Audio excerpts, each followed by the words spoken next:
diera una presentación que tiene que ver con el paciente agitado y voy a incluir al final nada más ahí un par de ideas con respecto del paciente con ideación suicida, que hay como dos ideas adicionales que pueden servir. Entonces, bueno, si gustan detenerme, hacerme preguntas, adelante, voy a pues ahí intentar dar varios puntos. Entonces, mi primer punto que yo quiero un poco ilustrar con esta imagen es que, a ver, de pronto nos podemos topar en el hospital con un paciente, con un familiar, con alguien que esté alterado, agitado. Y la verdad es que yo siempre creo que hay que tener en mente que particularmente con los pacientes y con los familiares que me topo, están pasando momentos muy complicados, a veces momentos cerebrales muy complicados o a veces momentos familiares muy complicados. Y si un paciente está agitado y me está enseñando los dientes como intento ilustrar en esta imagen, y yo le muestro los dientes de la misma manera, se va a hacer o sea, la cosa se va a escalar y se va a hacer muy complicada. O sea, generalmente cuando alguien me muestra los dientes como esta imagen, lo que necesito hacer en contrapartida no es mostrarle que a lo mejor yo soy más feroz o yo grito más o lo que fuera. O sea, eso complica pues mucho las cosas y puede acabar en situaciones muy, muy lamentables, ¿no? Entonces, bueno, habiendo dicho esto, así como un par de ideas a tener en mente antes de pensar en conducta violenta o en agitación psicomotriz, o en paciente agitado, pensar que, a ver, eh, en la población general, más o menos una de cada cuatro personas puede tener algún problema de salud mental. Eso no quiere decir algo que condicione una agitación, pero, o sea, ya es un hecho dado. Entonces, el paciente que yo voy a ver en el hospital, a veces en el hospital general, es un paciente que de por sí ya podía haber traído alguna patología de salud mental y además la situación de enfermedad puede condicionar a que desarrolle otras nuevas patologías, además de las que ya traía. Y menciono esto porque, bueno, algunas enfermedades mentales pueden manifestarse con conducta agitada. Es una condición ahí a tener en mente que no es una población tan pequeña la que puede traer un problema de salud mental que puede hacerle que se manifieste a través de la conducta. No, no todo el mundo, la enfermedad mental que tiene a lo mejor es una depresión que está triste y está eh, hipoactivo y callado y tal, sino a veces, pues ahorita voy a hablar un poquito, hay algunas otras condiciones que me pueden dar agitación.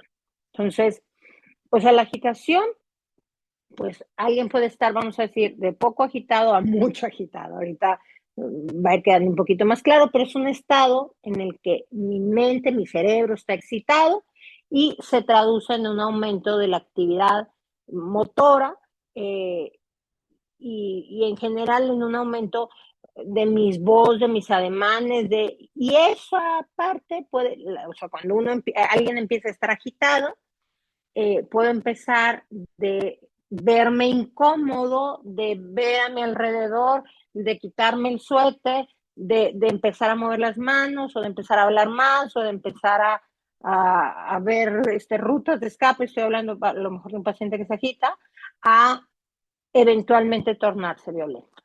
Eh, la agitación, decía yo hace un momento, cuando hablaba de salud mental, pues puede ser la manifestación en la conducta de algún problema de salud mental, como puede ser, por ejemplo, un paciente que tenga una esquizofrenia o un paciente que tenga dentro de un trastorno bipolar una fase de manía de un trastorno bipolar, o puede ser, por ejemplo, una manifestación de alguien que venga con una intoxicación de diversas sustancias o en abstinencia a alguna sustancia, o por ejemplo con un trastorno psicótico secundario al consumo de alguna sustancia.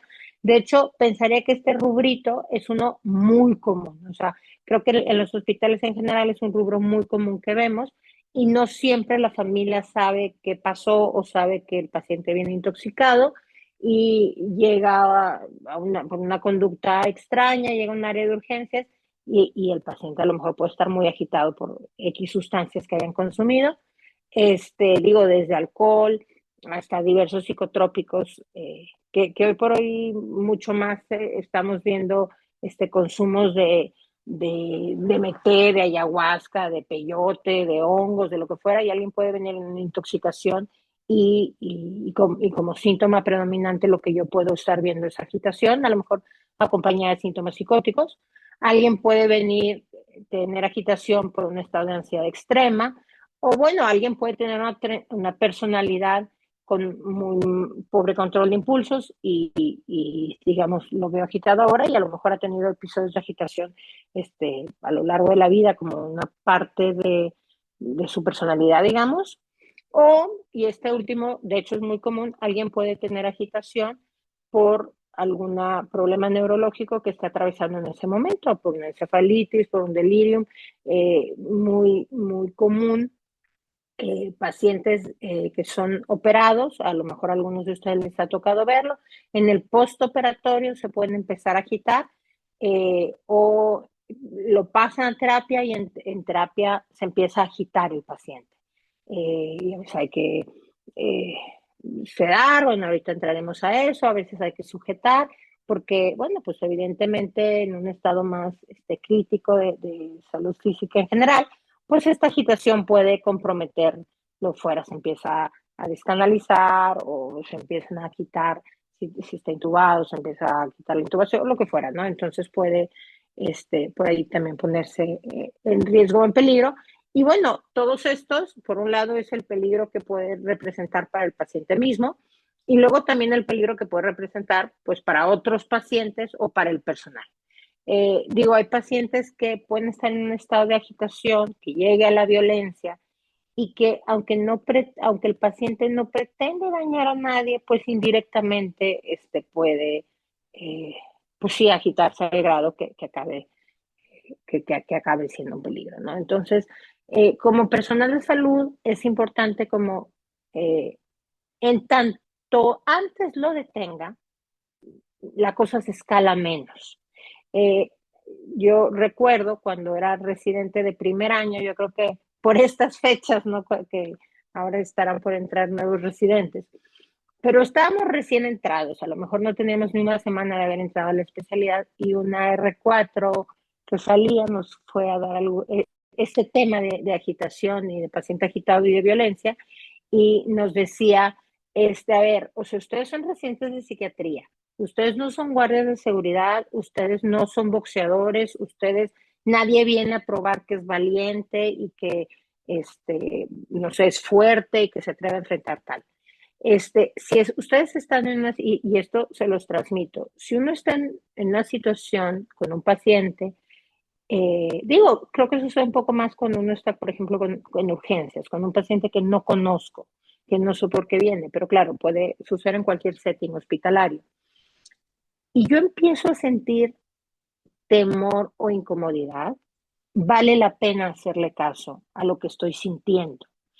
A ver, no hacerle caso para salir corriendo despavorido gritando, pero hacerle caso para que mi cerebro se prenda y diga, ¿por qué estoy sintiendo esto? O sea, ¿qué cosa hay en mi entorno que necesito observar que está haciendo que yo me esté sintiendo incómodo o me esté sintiendo temeroso o que yo estoy sintiendo esto? Y a veces lo que hay en mi entorno es, por ejemplo, que el paciente está manoteando un poquito más, que el paciente está hablando en un tono más fuerte, que el paciente eh, se, se ve que se va a quitar. Se ve que empieza, que ahorita los voy a enumerar, a tener algunos signos de que no está cómodo y las cosas se pueden escalar. Conforme uno se va haciendo, va pues, creciendo los años en las diversas profesiones que tenemos, hombre, nos vamos haciendo más finos y vamos anticipando el diagnóstico. Y bueno, no es lo mismo lo que fuera, el reumatólogo que tiene 30 o 40 años que el residente. O sea, vas agarrando cierto expertise y con la experiencia, pues vas anticipando más las cosas porque ya te ha pasado más veces que lo fuera, tal complicación en todas las especialidades nos pasa, en psiquiatría también. O sea, claro, yo puedo recordar la eh, estudiante y luego la residente y luego tal, y luego la psiquiatra joven, conforme van pasando los años, conforme más experiencia uno va teniendo, vas anticipando mejor estos episodios de agitación, vas identificándolos más tempranamente y entonces tienden a presentarse un poco menos porque los frenas y los descalas antes de que crezcan, ¿no? Y yo pienso cualquier médico, pues nos podemos ir haciendo mejores en que las cosas no se escalen, si tenemos en mente que no se escalen. Entonces, hay algunos datos que me pueden decir que hay una probabilidad de que ese paciente se agite o de que se está empezando a agitar, eh, y de que eso puede llegar a un episodio de violencia. O sea, desde el paciente que está, no es lo mismo el paciente que está acostado al paciente que se incorpora o se sienta o se quiere incorporar y sentar. O sea, desde que yo veo al paciente acostado en la cama y yo veo que el paciente está viendo la manera de incorporarse, de hecho, todavía no se incorpora, pero ya estoy viendo que está buscando la manera de incorporarse, pues a lo mejor se está sintiendo o se puede estar sintiendo y más conforme estos síntomas se acompañan unos a otros, se puede estar empezando a sentir un poco agitado o empiezo a usar términos un poquito peyorativos, ¿verdad? Cuando entré al cuarto del paciente empecé como doctora y ya voy en señorita. Va a lo mejor, sí, viéndose un poquito más verbalmente, un poquito más agresivo, o sin límites. A lo mejor, este es un dato que no necesariamente solo de agitación, pero estoy viendo que esta persona no filtra lo que está diciendo, ¿verdad? El otro día estaba hablando de una paciente que luego finalmente se internó en un área de psiquiatría, y entonces llega y en el lenguaje en la entrevista empezaba a ver cositas que me dice, oye, tú estás tan gorda como mi mamá. Y bueno, pues a lo mejor sí traigo kilitos de más, pero eso, aunque fuese cierto lo que ella me está diciendo, que estoy tan gorda como su mamá, normalmente la gente no lo dice, lo filtra, como no está teniendo freno, no está teniendo filtro. Y entonces estoy notando en la conducta que esta persona no está filtrando lo que normalmente filtramos. Entonces, pues si verbalmente me voy saltando trancas, pues a lo mejor puede ser que si en algún momento dado se empieza a sentir incómodo, pues pudiera ser un dato incipiente de que es un poco más fácil que también se salte trancas conductuales de cosas que normalmente uno no haría. Entonces, claro, hay otros datos que aquí pongo, si la postura tensa, los dientes, los puños agitados, lo estoy viendo diaforético, tal, o de hecho desde antes de entrar ya me avisó enfermería que este paciente o esta paciente esté agitado, o está molesto o está inquieto. Pues bueno, todos estos son datos que de preferencia en tanto con la agitación, en tanto más temprano lo identifique y más temprano intente de escalarlo, mejor. Y de nuevo, recordar la manera de escalarlo, pues no es enseñarle los dientes, ¿verdad?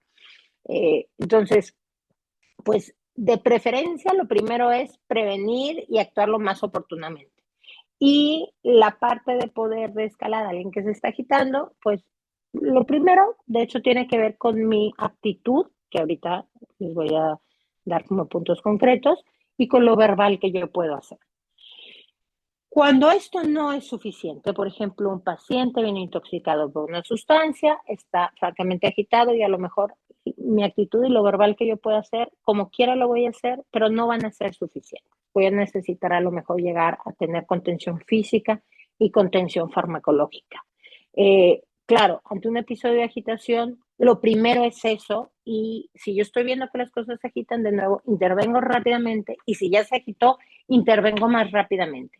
De hecho, por ejemplo, eh, estoy pensando en diversos casos que he visto de agitación pues, más importante. Ahora me viene a mente un paciente, yo creo que yo era como R3, R4 en el universitario, y un paciente estaba me hablaron de shock trauma, o sea, de urgencias, para que fuera a ver al paciente, y era un paciente, a lo mejor que no era tan grande, pero yo lo recuerdo así como de 2 metros y 150 kilos. A lo mejor que no era tan grande, pero se veía grandísimo y estaba muy agitado, y entonces estaba medio arrinconado en un área de urgencias. El paciente estaba gritando, había personal alrededor que también estaban todos agitados. Entonces le hablaron al residente de urgencias de psiquiatría para que contuviera ahí las cosas, ¿no?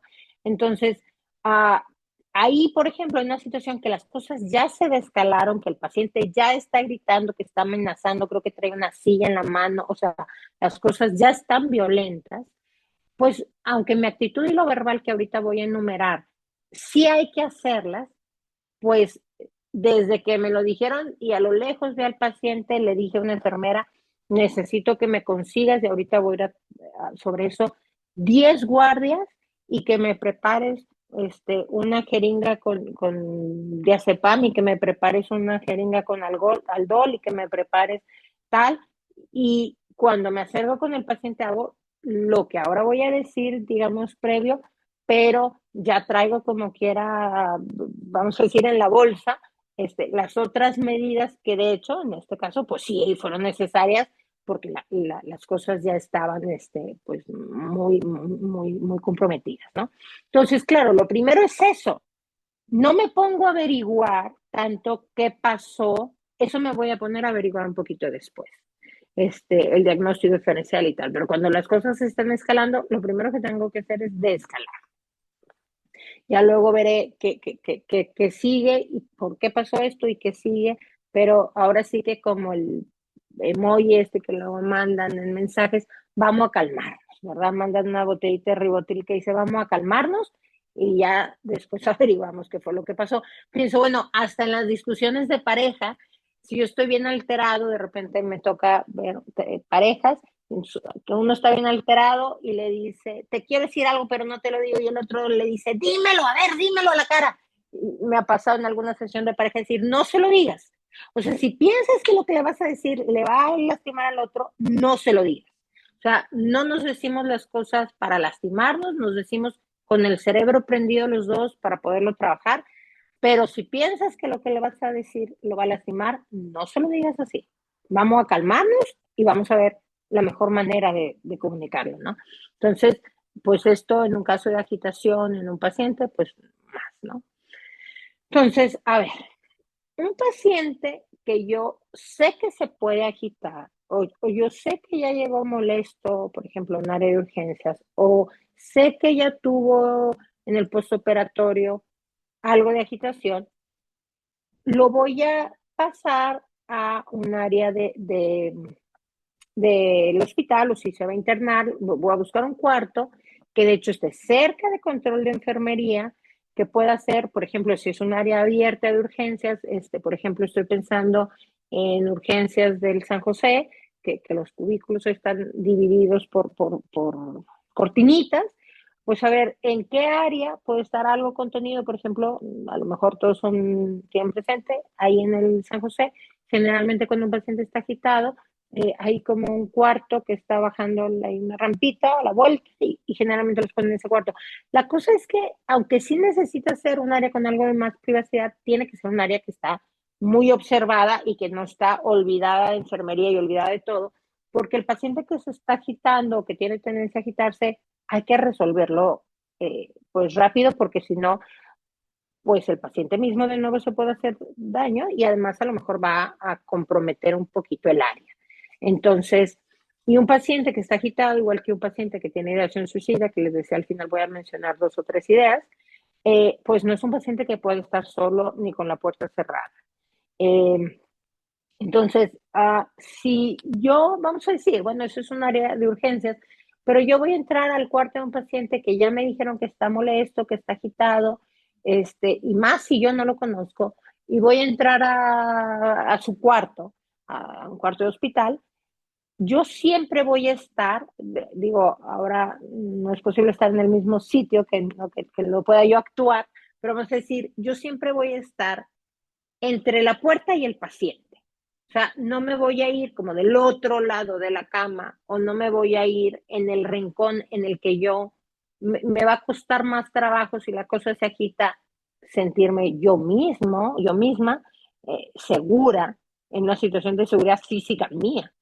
Entonces, yo me voy a poner siempre, y esto, hombre, yo lo hago siempre con un paciente que no conozco, o con un paciente que puede estar agitado, me voy a poner entre el paciente y la puerta.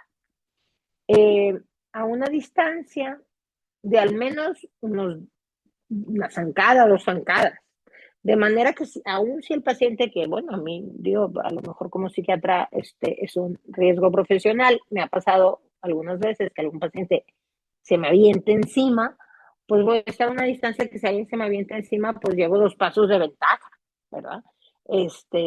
Para poder intervenir, de repente, pues es prudente, ¿no? Entonces, me ha tocado también, y esto yo se los paso siempre el costo, a lo mejor estando en el medio hospitalario no pasa tanto, pero estando en la consulta externa, más mi consultorio no está dentro de una torre de hospital, que algún paciente pueda venir armado. Esto yo creo que me ha pasado solo 1 o 2 veces en la vida, que alguien entre al consultorio y que yo me dé cuenta que el paciente está armado. Eh, eso, por ejemplo, que no está agitado, pero que el paciente trae un arma, yo la verdad, mi costumbre es decirle, mire, le voy a pedir un favor, yo así tal cual se lo digo, yo no estoy acostumbrada a trabajar con armas, la verdad yo no he crecido con armas y no me siento tranquila y no me siento segura teniendo un arma. Le voy a pedir que si viene acompañado, por favor deje su arma en la puerta o deje su arma con alguien más porque yo no me siento segura trabajando en la presencia de un arma.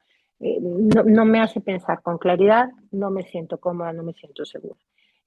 La verdad es así como una medida de riesgo. Ahorita creo que voy a decir algo, no me acuerdo si lo incluí, pero si no, ahora se los menciono. Si estuviera en un área de urgencias y desgraciadamente alguien me saca un arma, como la conducta a seguir. Pero bueno, si la cosa no ha llegado a algo tan grave, pues es preventivo, ¿verdad? Desde que me doy cuenta, pues preferentemente le pido de una manera muy amable, no retadora, tal, que por favor yo no me siento cómoda trabajando con el arma presente. Luego ahí pongo un puntito adicional que creo que a lo mejor más adelante lo voy a mencionar, pero si a mí me entro a una habitación de un paciente que ya me han dicho que está agitado, lo primero que hago es bajar la temperatura, es poner el termostato frío. Cuando hace frío, la gente está como más hecho bolita, más contenido, más tapado, menos me muevo. Eh, a veces algunas personas piensan que los psiquiatras vemos peores sintomatología, a lo mejor en diciembre, que la gente puede presentar síntomas depresivos asociados a las fechas navideñas, pero en realidad cuando más eh, urgencias psiquiátricas suele haber es, de hecho, en marzo o en abril, que es cuando llegamos todos los nuevos residentes, ¿no? Entonces está uno bien verde, y es cuando más agitación se presentan en las áreas de urgencia y con los pacientes mismos, por ejemplo, en la área de hospitalización, porque con el calor, estamos en Monterrey, en marzo, abril, mayo, que empieza a hacer más calorcito, si yo tengo ansiedad, menos me aguanto, más me empiezo a inquietar. Si en la noche yo tengo calor y tengo ansiedad, más me desespero. Entonces, les digo, yo lo primero que hago es bajo el termostato, inclusive pacientes que tienen tendencia a agitarse, les digo a la familia y al personal, hay que dejar esta habitación bien fría y a veces inclusive hay pacientes que, oye, este cuarto está bien frío. Sí, disculpa, es que este termostato se descompuso porque generalmente lo pongo así 18 grados, ¿verdad? O frío que atenúo tantito la luz, que no esté oscuro, pero que no esté toda la luz intensa. Apago la tele y las menos personas, o sea, si el paciente no está francamente agitado, si solo están un poco subidas las cosas, a veces pocas personas, pero ahorita voy a ir mencionando esto. Entonces, ya les decía antes, es como se llega a una atención prioritaria. En algunos casos, esto que yo les decía de de este paciente en el universitario que estaba francamente agitado, fue un paciente muy grande que ya está violento, pues consíguenme, le dije a la enfermera esta, consígueme por favor 10 guardias. Me acuerdo que esta residente que les decía yo al principio, que nos dio este tema de agitación cuando entré a la residencia, decía, un paciente puede tener todos los síntomas psicóticos, pero la mayoría de las personas sabe contar y y puedes contar que los otros son 10 y tú eres uno, ¿verdad? O son 3 y tú eres uno. Entonces, a veces esa parte también puede ayudar a que se descalen un poquito las cosas, pero no empiezo por ahí, a menos de que la cosa ya esté, como les decía, con un caso como esto, totalmente agitado y violento, pero con una pequeña agitación no empiezo por ahí. Si el paciente está molesto y voy a entrar, a lo mejor nada más entramos la enfermera y yo, o si ya se está agitando un poquito más, ya se paró de la cama, ya tal, a lo mejor hay un guardia en la entrada y entramos la enfermera y yo. Depende de qué tamaño estén las cosas, pero aunque estemos varias personas en la habitación, y esto es muy importante, solo hay una voz cantante. No lo intenta calmar la enfermera y si hay guardia en la entrada, el guardia también habla y el médico habla y si hay un, no sé, estudiante, el estudiante también habla y la mamá del paciente también habla y la esposa, no, no estamos tantas voces, hay nada más un interlocutor hablando con el paciente que está agitado. Nada más habla el paciente agitado y hablo yo. No habla más personas. Hay una voz cantante. Miren, las interacciones que son grupales son mucho más complejas y puedo pensar con menos claridad. Es mucho más sencillo tener interacciones uno a uno y para el paciente es más desorganizante tener que estar contestando a varias personas. Entonces, uno contesta uno a uno. Nada más a una persona, o sea, el paciente nada más se tiene que dirigir con uno y las otras personas que hayan ahí siguen al líder, ¿no? Igual que cuando, pues en casi cualquier área hospitalaria o cuando uno está dando reanimación, lo que fuera, pues hay alguien que tiene la voz cantante, ¿no? Por ejemplo, me pasó hace un par de años ya como externa que interné en un psiquiátrico a un paciente y estaba agitado el paciente.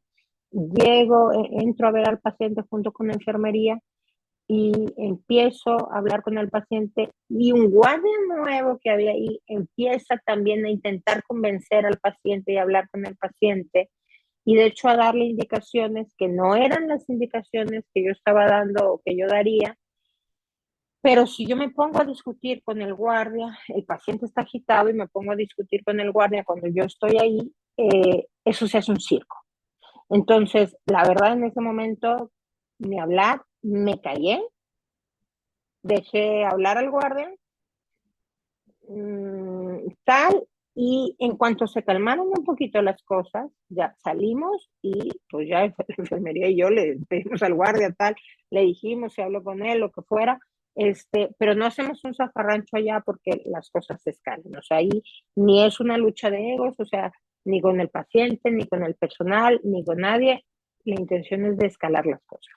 Este, entonces, bueno, que el paciente que ya puede identificar que tiene algo de agitación, pues todo lo que yo haga le voy a informar. Desde que llego, me presento. Mire, yo soy la doctora Ana Bravo, soy médico, soy psiquiatra. Me dicen que usted es el ingeniero Felipe Rodríguez. Mucho gusto. Este, puedo, si tiene algún título lo uso, si no, el señor Pedro Pérez, me muestro cuando un paciente está agitado, ¿sí? Si uno normalmente lo hace en el ejercicio profesional, pero con un paciente que está agitado me muestro particularmente respetuoso, no uso bromas, no uso dobles sentidos, no lo confronto, no lo reto, no lo menosprecio, no lo amenazo. Intento verlo de frente de una manera que no sea retadora, hombre, lo veo 2 o 3 segundos, cambio un poquito mi mirada, lo vuelvo a ver 2 o 3 segundos, me muevo lentamente, informo todo lo que voy a hacer, voy a caminar a la puerta, voy a lavarme las manos, o sea, se lo digo verbalmente, no solo lo hago. Este, es importante que mi actitud se vea calmada, se vea en control, se vea no retadora. La primera imagen que yo les mostraba de alguien enseñando los dientes y el otro enseñando los dientes, las cosas se escalan. No sé si alguno de los que está oyendo esto tenga perritos. Este, cuando yo tengo un perrito o cuando tengo perritos, los llevas a algún parque o lo que fuera y conviven con otros perritos y de repente llega un perrito que les enseña los dientes y se ve amenazador, pues hay algunos perros que le corresponden enseñándole los dientes y también con actitud amenazante y ahí pues las cosas se pueden escalar y puede haber una pelea, pero hay algunos perros que cuando les enseñan los dientes, en lugar de enseñar los dientes, se tiran de panza y mueven la colita. Y cuando un perro se tira de panza, se mueve la colita, el otro perro que le está enseñando los dientes no va y le muerde la panza. El otro perro como que no, pues así no se puede, ¿verdad? Así no se puede hacer una pelea, esto eh, o sea, se descalan las cosas. Claro, a lo mejor con el paciente no me voy a tirar de panza y mover la colita, pero es decir, voy a mantenerme calmada, no le voy a enseñar los dientes, le voy a externar mi deseo de ayudarle, de decirle, mire, estamos en un hospital, este es un lugar seguro, pues pretendemos que sea seguro para usted y para los demás, eh, lo que fuera. Empiezo a externarle, bueno, las limitaciones que hay en esta área, necesito que baje un poco la voz, le voy a pedir que baje la voz porque estamos en área de terapia y hay algunos pacientes que pueden estar delicados. Me gustaría entender qué fue lo que pasó, qué es lo que le molesta, para poderlo solucionar. O me dicen qué tal y tal, o sea, mi intención es ayudar. Eh, Depende, a veces esto es suficiente para que alguien se empiece a desescalar. Entiendo que hubo alguna problemática, quisiera entender qué pasó y que le podamos ayudar a resolver. Eh, Les digo, a veces con esto basta. A veces, si sigo viendo a la persona de aforética y tal, pues puedo ofrecerle, y esa es la ventaja de que seamos médicos, pues le puedo ofrecer medicación, que ahorita voy a entrar a eso, o pues hay alternativas, aún en el caso que me rechace el medicamento, pero le digo, o sea, veo un paciente agitado y le digo, este paciente que les digo que yo lo recuerdo de 2 metros, a lo mejor que era 1,90, de, francamente violento, pues sí hice esto rápidamente, ¿verdad? Me presento, le digo, no tan rápido que no se vea calmado, pero lo veo muy molesto, gusta que le demos un medicamento para calmarse. No, no me voy a tomar nada. Bueno, pero yo ya le ofrecí esa alternativa. Entonces, eh, por ejemplo, este paciente, si lo voy a necesitar, si le ofrecí la alternativa de medicación y no fue suficiente, no me lo aceptó y le digo, bueno, vamos a tener que medicarlo, que inyectarlo, porque las cosas se están tornando violentas. Claro, cuando yo digo vamos a tener que inyectarlo es porque la jeringa ya está cargada y ya se lo van a poner ahorita en este momento. No lo van a preparar en eso. Yo lo digo cuando ya está la enfermera aquí, con los guardias aquí. Este, y bueno, en eso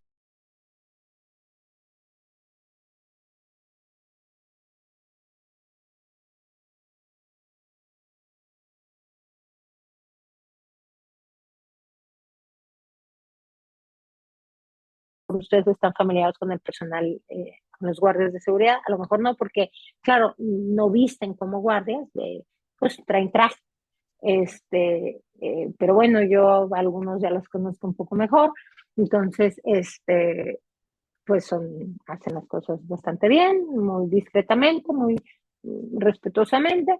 Y decir que también los guardias del psiquiátrico, del universitario los conozco también a muchos, hacen las cosas muy bien y tal, y a lo mejor hasta hacen una contención física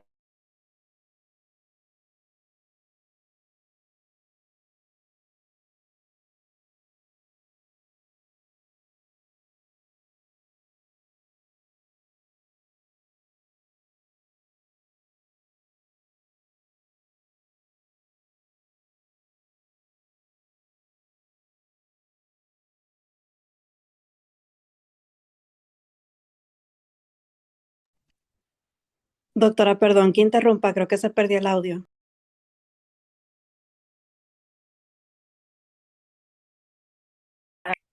Sujeciones que incluso vienen acolchonaditas, nada más que la única cosa es que cuando uno hace contención física es momentáneamente, o sea, mientras el medicamento hace efecto, no puedo dejar a alguien sujeto sin supervisión 24 horas, o sea, tengo que estar viendo que no se lastime, el paciente si va a agitar y si va a quitar la canalización, pues no lo puedo dejar nada más amarrado a la cama, ¿verdad? Tengo que estar, o sea, saber que estoy usando algo que es adecuado para que no se lastime y estar revisando la necesidad de que siga estando con esta sujeción.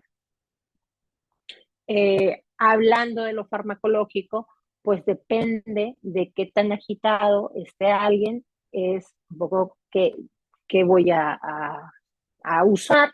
Puedo usar desde, fíjense, básicamente usamos dos cosas, benzodiazepinas y antipsicóticos. Las benzos, que son muy buenas para la agitación aguda, yo sé que a lo mejor me da la impresión que a veces algunas áreas de medicina les tienen como mucho temor. La verdad es que es un medicamento que usados, digamos, a menos de que lo use en combinación con muchas cosas, pero cuando uso benzos puritas, difícilmente es un medicamento eh, que me va a dañar al paciente. O sea, es un medicamento bastante noble, en tanto no me pase de las dosis tope. Puedo, un paciente está agitado, desde ofrecerle una dosis pequeña, 0.5 miligramos de alprazolam, o sea, de Tafil, Alzam, la marca que haya, vía oral, y a lo mejor me lo acepta y eso es suficiente. Eh, o un paciente que, digamos, si está un poco ansioso, me iría por el alprazolam. Si más que ansioso, ya se ve que el paciente no está respetando mucho las reglas, a lo mejor más facial, más agitado porque acepta vía oral, a lo mejor me iría por lorazepam o por diazepam.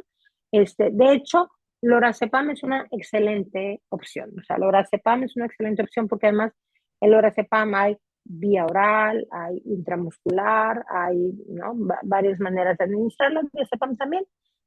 Pero bueno, el lorazepam es una excelente opción. Serían mis primeras opciones y 2 miligramos de lorazepam no es una dosis alta.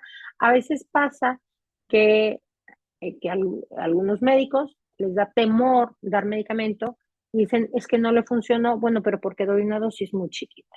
O sea, a veces alguien dio una media pastilla de un alprazolam de 0.25.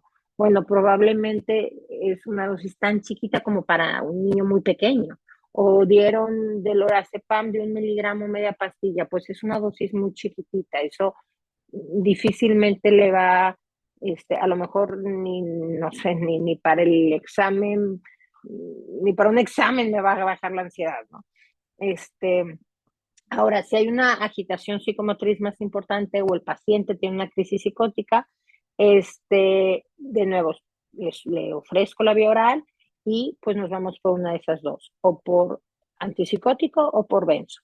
O sea, le puedo dar de antipsicótico lanzapina, vía oral, o le puedo dar lorazepam, que aquí pues a lo mejor le pueden tomar foto porque vienen dosis y todo. Y de hecho, estas dos las puedo intercalar, o sea, puedo dar una, puedo dar otra, puedo dar las dos juntas o puedo dar una y a la hora o 2 horas dar la otra e irlas intercalando y son dos buenas alternativas que tienen, que puedo repetir algunas veces en el día. Ahí vienen todas las indicaciones. Si no acepta la vía oral, de nuevo inyectado, también tengo la opción de benzos y de antipsicóticos. Antipsicóticos muy común para bajar agitación, pues son antipsicóticos que además dan mucha sedación. O sea, el haloperidol y la olanzapina, pues son antipsicóticos que me van a ayudar con los síntomas psicóticos, pero además me van a dar mucha sedación. Esta pauta 3, levomercromacina, que es un antipsicótico pues, típico, viejo, eh, pero muy sedante y es una muy buena opción, que de hecho también hay en vía oral. Lo que pasa es que tarda más en absorberse y en iniciar reacción que a lo mejor una lanzapina, pero en intramuscular pues es un medicamento que puede ser bastante sedante y que puede usar igual alternando con el lorazepam. Luego aquí pongo también la opción de dar, cuando un paciente está muy agitado, ya le di antipsicótico, el paciente sigue muy agitado y no hay manera de contenerlo, una alternativa es hacer una sedación con Dormicum, y los psiquiatras a veces hacemos eso. Nada más que, bueno, para hacer una sedación con midazolam, el paciente tiene que estar monitoreado, o sea, tiene que tener signos vitales monitoreados, requiere estar canalizado, y generalmente se hace una sedación en una jeringa. Digo, esto nos entrenamos, o sea, para hacer esto, ahorita lo voy a explicar rapidito, pero pues de preferencia, este, se hace con alguien, hay que entrenarse, ¿verdad? Alguien que esté entrenado me va entrenando, seguramente los anestesios lo hacen, son muy bien entrenados en eso, algunos psiquiatras nos entrenamos también, en una jeringa con midazolam se completa con solución fisiológica y se va pasando un mililitro por minuto, estimulando al paciente, no retándolo, estimulando verbalmente, platicando con él mientras se va haciendo la sedación. Si yo lo estoy estimulando mientras estoy haciendo la sedación, estoy platicando con el paciente mientras estoy haciendo la sedación y voy solo poniendo un mililitro por minuto, el paciente cae en un estado mucho más sedado, generalmente con 4 mililitros, 6, cuando mucho el paciente cae en un estado muy sedado. Si yo se lo diera todo, además de que me puedo pasar, y a lo mejor, no lo sé, depende de la dosis, pudiera llegar a provocar una depresión respiratoria. Si diera demasiado, le voy a dar nada más los mililitros que son necesarios, pero se da rapidísimo. De hecho, con este paciente que les digo de 2 metros y tal, ya estaba canalizado, no se había quitado la canalización y lo sedamos y ve. Y inmediatamente cayó el paciente. Entre los 10 guardias no lo podían subir a la camilla. Este, entonces, claro, no hay que olvidar que una vez que pasa la agitación, bueno, tengo que ver que por qué pasó, ¿no? Tengo que explorar al paciente, evaluar y ver qué cosa fue lo que pasó. Aquí vienen, ¿no? Algunas cosas que hay que tener en mente que pueden ser la causa. En medio hospitalario, pues algunas veces será por un delirium, puede ser un delirium agitado, y que resolviéndose la causa del delirium se va a resolver el estado, ¿no? Maneje el agudo, pero luego hay que resolver el delirium. Claro, inmediatamente que lo resuelvo le explico a la familia. Todos sabemos que la primera versión que la gente oye de las cosas, pues es la versión que tiende más a creer. Y a lo mejor el paciente agitado o en un estado psicótico puede, eh, no sé, qué cosa contará después, pero entonces mejor voy yo y le cuento inmediatamente a la familia, si es que no lo presenció, qué fue lo que pasó, si lo presenció, pues lo voy a tranquilizar, y le voy a explicar, ¿no? Qué fue lo que pasó, si ya tenemos algún diagnóstico o el plan que irá a seguir, ¿no? Eh, un par de datos nada más de conducta suicida, que no es algo tan raro. Este, a ver, voy a decir 2, 3 ideas de esto. Una, que cuando ustedes tengan un paciente que independientemente de la causa por la que lo estén tratando, tenga ideación suicida, tengan en mente que si mi paciente se mata por suicidio, es tan grave como si se infarta o es tan grave como si tiene un cáncer gravísimo. O sea, al final del día, la causa por la que me muera es igual de grave. O sea, morirme es igual de grave. Entonces, lo digo así porque de pronto a veces puede parecer que tener ideación suicida no es tan grave como, no sé, tener un cáncer de páncreas. Y las dos cosas son gravísimas, porque las dos cosas me pueden matar, o sea, las dos cosas tengo que incidir sobre ellas. Que la ideación suicida nunca se reta, nunca, o sea, esta idea obviamente errónea de que el que amenaza o dice que quiere suicidarse no lo va a hacer es muy equivocada. Tristemente, al menos la mitad de todas las personas que acaban muriendo por suicidio, la semana previa al suicidio fueron con un personal de salud, no necesariamente con un psiquiatra, a lo mejor fueron con un internista, a lo mejor con un dentista, pero fueron con alguien de salud Y a veces externaron o no, pero esta idea, pero la mitad de toda la gente que acaba falleciendo por suicidio la semana previa. Entonces, pues sí que todos, seamos o no en el área de salud mental, pero todas las personas de salud en general tenemos que tener esto en mente, ¿no? Que a lo mejor yo no voy a ser la especialidad que lo solucione, pero al menos puedo ser la especialidad que lo identifica. Y que cualquier cosa que un paciente diga que me pueda sonar a ideación suicida, lo pregunto. Y eso, que hay muchos metaanálisis que lo han investigado, que yo le pregunte a alguien a qué se refiere con eso, o que yo le pregunte directamente a alguien, ¿usted ha pensado en hacerse daño? No le da la idea y no hace más grave que pase, hace menos grave. Porque básicamente, y más en un área de urgencias, o si yo no soy psiquiatra que va a tratar ahorita esto, mi punto es identificarlo. O sea, mi punto es no dejar de preguntarlo e identificar que tiene ideación suicida y que a lo mejor necesito derivar a este paciente o interconsultar a este paciente. Hay como dos ahí segmentos de la población que hay que ponerles atención.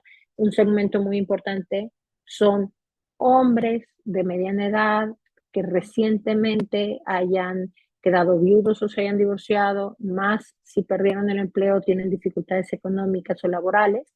Es una población de bastante riesgo porque de pronto acaban, de hecho, haciendo actos muy letales. Este, mm, Hay ahí algunos datos para ¿no? valorar gravedad, pero básicamente el manejo de urgencias no es disuadirlo, no es convencerlo, es identificar, estabilizar y referir. Eh, Explicarle a la familia, nunca se guarda confidencialidad ante la ideación suicida, pues eso la familia lo necesita saber y bueno, ya está. Entonces, no sé, quedan 3 minutitos, no, queda un poquito más, 7 minutitos. Si tengan alguna duda, algo que déjenme ahora, que no se haya abordado.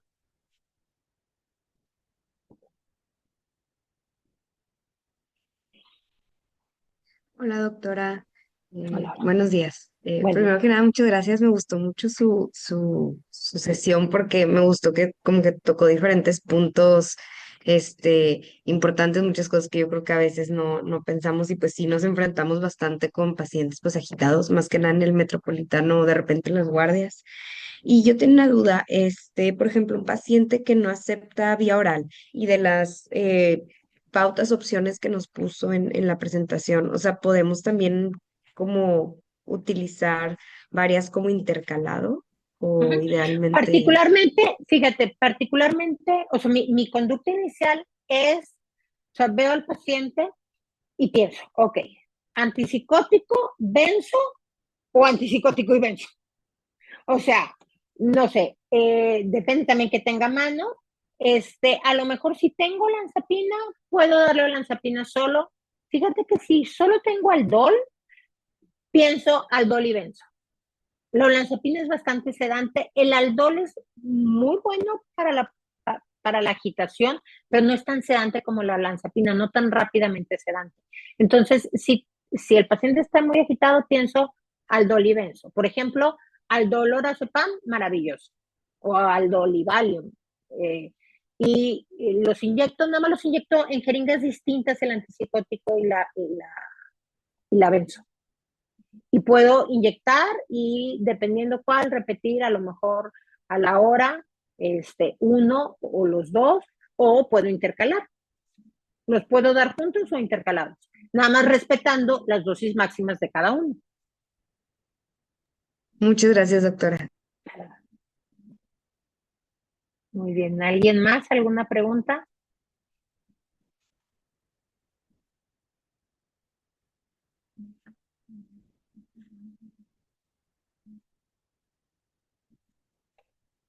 Parece que nada, o todo clarísimo como el agua, o algunos ya se fueron a desayunar.